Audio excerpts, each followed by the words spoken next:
솔직히 정가로 사기에는 좀 아쉽지만 할인된 가격으로 사면은 가성비가 좋고 만족감도 높은 사무용 노트북을 소개시켜드리겠습니다. 안녕하세요, 환경입니다. 제가 작년에 처음으로 레노버 싱크패드 E16 Gen1이라는 사무용 노트북을 구입했습니다. 이겁니다. 정가는 거의 100만원이긴 한데 16기가 램을 추가를 하고 또 거기에 할인을 받아가지고 한 48만원 정도에 구입을 했습니다. 역시 노트북은 할인할 때 사야 제맛이죠? 라고 생각을 했는데 제가 사고 얼마 안 있다가 한 39만원대까지 할인을 하더라고요. 그래가지고 오늘은 약 6개월 동안 사용한 레노버 싱크패드 E16 Gen1 노트북을 간단히 한번 리뷰를 해보려고 합니다. 첫 번째로 레노버는 싱크패드, 싱크북, 아이디어 패드, 요가, 리전이라는 총 5가지 라인업으로 되어 있습니다. 정말 간단히 설명을 드리면은 싱크패드는 비즈니스 등 사무용 쪽에 가깝고 싱크북은 싱크패드랑 큰 차이는 없지만 이 빨콩이라는 트랙 포인트 등의 디자인적인 차이가 있습니다. 그리고 아이디어 패드는 사무용 중에서도 가성비 라인업이 주력이고 요가는 태블릿 기능이 포함되어 있는 노트북, 그리고 리전은 흔히 게이밍에 적합한 고성능 노트북이라고 할 수 있습니다. 전 작년 여름에 에이서 프레데터라는 게이밍 노트북을 구입을 했기 때문에 그런 고성능의 노트북은 필요 없고 엑셀이나 PPT 작업을 할 수 있고 생각보다 가벼워서 휴대성이 우수한 그런 노트북을 찾다가 얘를 발견했거든요. 그렇게 잘 쓰다가 제가 이번에 맥북을 구입을 하면서 이젠 안 쓰게 됐지만요, 처음으로 이 노트북의 디자인을 한번 보겠습니다. 여기 오른쪽 하단에 싱크패드가 각인되어 있고 반대편에는 레노버가 각인되어 있는데 심플함을 좋아하는 저로서는 얘만 있었으면 좋겠더라고요. 그리고 스크린을 올려보면은 E16이라는 모델명이 디스플레이 하단에 써있고 키패드를 보면은 일명 빨콩이라는 트랙 포인트가 여기 있습니다. 저도 이 노트북을 쓰기 전에는 아니 이거 뭐지? 싶었는데 이게 터치패드 없이도 마우스를 쓸 수 있는 기능이라고 하더라고요. 이렇게 손으로 간단히 조작해주면은 마우스가 움직이는 걸 볼 수 있습니다. 은근 신기하더라고요. 물론 불편하시다고 하면은 설정해서 이렇게 끌 수가 있습니다. 외관처럼 여기도 싱크패드가 크게 각인되어 있네요. 한 개만 있어도 되지 않나. 그리고 터치패드와 물리 버튼이 있는데 터치패드 하단에도 이렇게 버튼이 있고 상단에도 동일하게 사용할 수 있습니다. 얘는 사실 뭔지 모르겠더라고요. 그리고 우측 상단에 전원 버튼은 이렇게 자리 잡고 있죠. 그리고 여기 위를 보시면은 HD 화질의 웹캠이 있는데 이렇게 싱크 셔터를 움직여주면은 물리적으로 웹캠이 차단이 가능해서 프라이버시 보호에는 좋을 것 같습니다. 또 힌지를 이렇게 180도 구부려서 쓸 수가 있는데 이건 사실 방금 처음 써봤습니다. 아무튼 이런 기능이 있는 건 좋은 거죠. 무게는 약 1.77kg, 두께는 2cm로 당연히 슬림하고 가볍진 않지만 실제로 들어보면은 생각보다 이 정도는 괜찮은데? 라고 저는 생각이 들긴 하는데 이건 사람마다 개인차가 있으니까 꼭 근처 백화점이나 홈플러스 이런 데 가셔가지고 이거랑 비슷한 무게를 한번 들어보시는 거를 진짜 적극 추천드립니다. 아무튼 전체적으로 블랙이기에 깔끔한 느낌을 주면서 레드로 살짝씩 포인트를 줬기 때문에 뭔가 게이밍 노트북에 가까운 느낌도 들긴 했습니다. 그리고 왼쪽 포트를 보면은 USB-C 타입 포트 2개, USB-A 포트 1개, HDMI 포트 1개, 오디오 포트 1개가 있고 반대편에는 램 포트와 USB-A 포트가 또 있습니다. 제가 이 노트북을 선택한 이유 중 하나는 바로 유선 램 포트가 있다는 점입니다. 요즘 나오는 갤럭시 북이나 LG 그램 같은 경우에는 엄청 얇고 가볍기 때문에 이런 유선 램 포트가 대부분 다 안 들어가거든요. 근데 그나마 가성비 모델 같은 경우에는 굳이 그렇게 극한으로 줄일 필요가 없기 때문에 제가 봤던 건 다 램 포트가 들어가 있더라고요. 물론 C타입이나 A타입 허브를 통해서 구입을 하면은 당연히 유선 랜을 사용할 수 있지만 그것도 돈이니까 있는 게 훨씬 좋죠. 그리고 이 노트북을 산 두 번째 이유자, 가장 큰 이유는 PD 충전이 가능한 노트북이라는 겁니다. 맨날 무거운 노트북 충전기를 주렁주렁 들고 다니다가 C타입 충전기로 얘를 충전하는 순간 그 전후로는 못 들어가십니다. 핸드폰, 태블릿, 이어폰 등을 충전하다가도 이 노트북에 배터리가 없다고 하면은 그걸 다시 떼서 얘 물리면은 충분히 충전이 가능하거든요. 얘 자체도 충전기가 그렇게 무겁진 않은데 그래도 스마트폰 충전기 하나로도 다 대체가 가능하니까 사용하시면은 정말 편리합니다. 여기서 욕심을 하나 더 부리면은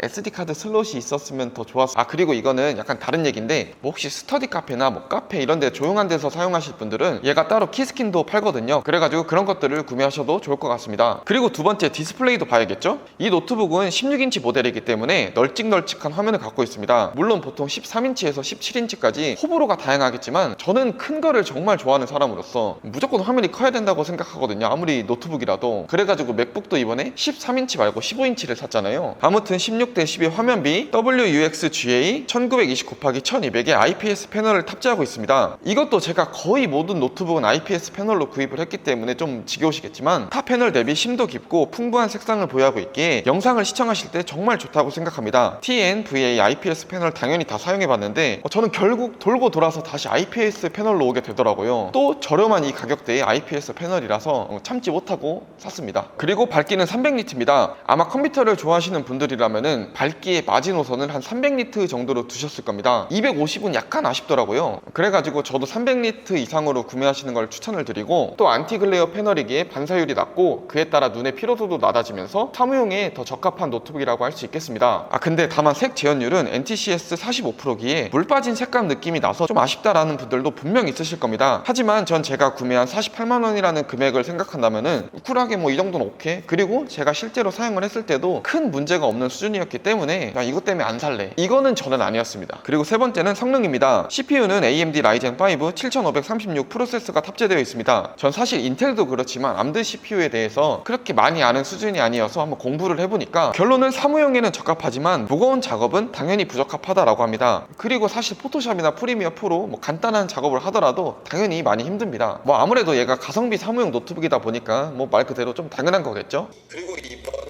화이트 색상의 없는 화이트 색상의 철축 키보드요. 카메라도 그렇지만 실제로는 진짜 하나하나 색깔이 보입니다. 특히 화이트 블루 색상과 그레이 색상 키보드는 화이트 톤으로 꾸밀 때 정말 포토샵은 그나마 좀 괜찮더라고요. 그리고 기본 램은 DDR4 3200 8기가 온보드고 추가 1개의 슬롯이 있습니다. 약간 이 가격대에선 국룰 조합이긴 하죠. 뭐 금액을 추가하던가 아니면 제가 직접 추가하던가 해서 저는 무조건 8기가에서 16기가로 업그레이드를 해서 썼거든요. 근데 뭐 꼭 그렇지 않더라도 8기가로도 사무용에서는 충분히 어느 정도 준수한 퍼포먼스를 낼 수 있다고 생각합니다. 근데 재밌는 게 얘가 40기가까지 장착이 가능하다고 하더라고요. 그리고 제가 이 노트북은 처음 써봐가지고 처음에 어이가 없었던 게 펑션 키랑 컨트롤 키의 위치가 반대더라고요. 그래가지고 처음에 사용할 때 너무 불편했는데 알고 보니까 바이오스에서 이렇게 두 개의 위치를 다시 바꿀 수가 있으니까 이거는 걱정을 안 하셔도 됩니다. 근데 어떻게 사람이 일만 하고 그러겠습니까? 뭐 롤 같은 걸로 한번 환기를 시켜줘야겠죠? 사실 롤 같은 경우는 당연히 돌아갈 거라고 생각을 해서 안 하려다가 그래도 한번 설치를 해서 보여드리려 했는데 이 무한 재시작인지 무슨 오류가 있어가지고 실행이 안 되더라고요. 아주 갓겜입니다. 그래서 FC 온라인을 설치해서 실행을 해봤습니다. 사실 전 당연히 버벅거리고 안 될 줄 알았는데 생각보다 근데 렉이 없어서 놀랐어요. 물론 60Hz기에 부드럽지 않고 오래 한다면 당연히 발열이 심하겠지만 그래도 이 정도면 괜찮은 노트북이 맞네 라는 생각이 들었습니다. 또 돌비 애트모스 스피커가 지원이 된다고 하는데 한번 소리를 들어볼까요?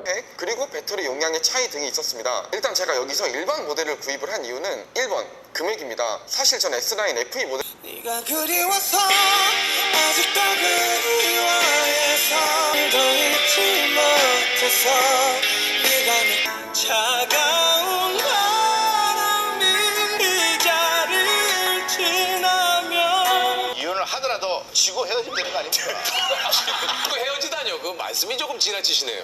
뭐 지나치게 얘기하라고 나오라고 사실 그렇게 만족스럽진 않지만 그렇다고 나쁜 건 아니어서 적당히 사용할 만 했습니다. 그 외에 다른 특징으로는 1시간 동안 최대 80% 충전이 가능하고 최대 약 14시간 동안 사용이 가능하다고 합니다. 또 와이파이 6E와 블루투스 5.1을 지원하며 다양한 테스트를 통과한 노트북입니다. 자, 오늘 이렇게 레노버 싱크패드 26 사무용 노트북에 대해서 간단히 리뷰를 해봤습니다. 할인을 하게 됐을 때 한 40만원 중반대로 구입이 가능했고 사무용이나 간단한 업무용으로는 확실히 최적의 노트북이었지만 무거운 프로그램을 다루거나 어느 정도 사양이 있는 게임을 했을 때는 당연히 한계가 존재하는 그런 노트북이었습니다. 오늘 영상이 도움이 되셨다면 구독과 좋아요 부탁드리겠습니다. 그럼 오늘 영상 여기서 마치겠습니다. 시청해주셔서 감사합니다.